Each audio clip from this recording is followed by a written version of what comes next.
خانمی دیزاینەری کورد شەیما زەهاوی بەخێربێی بۆ دەنگی ئەمریکا. زۆر سپاس، سەلامەت بێ.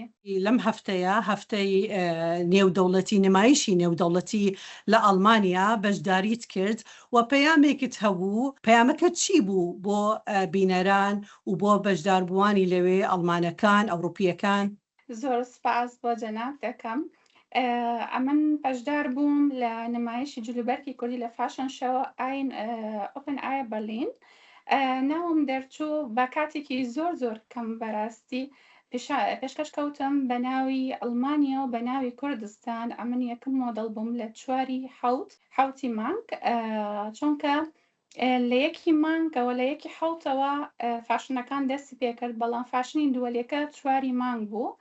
زۆر بە خۆشحاڵیەوە پەشدار بووم. مۆدەڵەکان هەموو ئەوروپی بوون، هەر مۆدەڵێک لە وڵاتی کاتبوو. زۆر سپرایسێکی گەورە بوو بۆ ڕەنگ و گورانی فلکلۆری کوردی و هەڵپەرکێ و هەموو شتێک خۆش و جوان بوو. بەڵێ کاتی تۆ دیزاین دەکەی چیت لە بیرە زیاتر؟ جلەکانم هەمووی بەڕاستی کە پیشان دەدەم کە ئیشی لێ ئەەکەم، کە تەنسیقی لێ ئەەکەم، دروستی ئەەکەم، دیزانی دەکەم، هەمووی بە ئەوەی داپیران باپیرمان و داپیرمان هەمووی ئەوانم لە بیرە چۆن داپیرم ئەو ڕەنگە و ڕەنگەکان چۆن تێکەڵا بۆکو کۆن. بەڕاستی ئەمن چەند جلی کوردی دروست دەکەم، حەز ناکەم مۆدێلەکانی زۆر بیگۆڕم کە لە شێوەی کوردەواری خۆمان دەربچم دەرناچم. قەت چەند ینی هەوڵ دەدەم مۆدێلی کۆنەکان تۆزی نوێی بکەمەوە بە قوماشەکانەوە بە ڕەنگە و ڕەنگەکان تێکەڵەوەکەم. چۆن دەتوانی گەنجانی کورتۆ ئەمە چەند ساڵە لە ئەڵمانیا دەژی لە ئەوروپا، گەنجانی کورد چۆن نزیک دەکەی لە جلوبەرگی کوردی، بە تایبەت ئەو گەنجانەی لە دەرەوە دەژین یان لە دەرەوە لە دایک بوونە؟ ئەمن لە 2014ەوە ئیشی جلوبەرگی کوردی ئەەکەم، بەڵام لە مناڵەیەوە وێنەکێشم ڕەسم دروست ئەەکەم. لە ڕێگای ڕسمەکە و هاتمە سەر دیزانی جلوبەرگی کوردی لە ڕێگای ڕەنگەکانەوە. بەڕاستی دیزاینەکانم کە دائەنم پێشکەش کەوتم، یەکەم فاشن شەوم کرد لەگەڵ ئەڵمان بوو، هەمویان ئەوروپی بوون. زۆر حەزیان لە جلەکان بوو، یەکەم فاشن لە ئەڵمانیا بوو.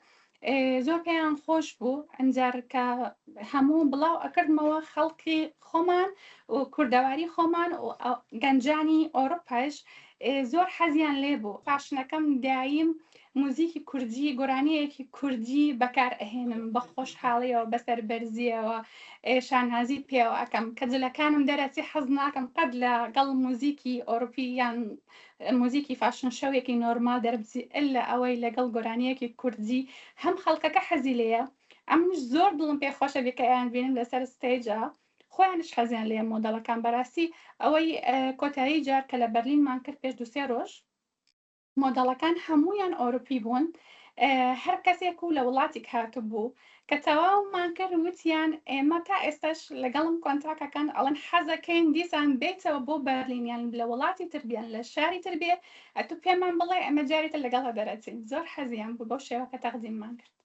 دیزاینەر هەیە، دیزاینەری کورد هەوڵ دەدەن شێوازی نوێ بخەنە جلوبەرگی کوردی. ئەتۆ لەگەڵ ئەم بووچۆنەوەی من حەزم لەو حەزم لەو شتە نییە، حەزم نییە، چونکە جلوبەرگی کوردی خۆمان هەمووی داپشراوە. ئەوەی کە جلوبەرگی کوردی کۆن هەمووی ست ینی مەستورە پێ ئەڵێن. داوای لێ بڕنەکەم موشەکانم تۆزی عەرەبی تێدایە، ئەمە خەڵکی خانەقینە زمانەکەم. جلێ خۆمان دەبی پۆشرا بوو، دەبی ستر بێ. ئەمن هەوڵ دەدەم دایم بە کولتوری کۆن جلی کۆنی کوردی خۆمان دانم، بەڵام لە قوماشەکانی ئەگۆڕم لە ڕەنگەکانی تەنسیقەکەم. خەونێکت هەیە حەزەکەی بگەی دەربارەی دیزاین؟ هەموو شتێکم کرد. دیزاینەکانم گەیشتە هەموو وڵاتان، کۆتایی دیزاینم گەیشت تا یابان. دەستەکانت خۆش بێ. خانم شەیما زەهاوی دیزاینەری کورد لەگەڵمان بوو لە شاری دسڵدۆرف لە ئەڵمانیا. زۆر سپاس. زۆر سپاس بۆ هەموو لایەک. سەهەر دووشام.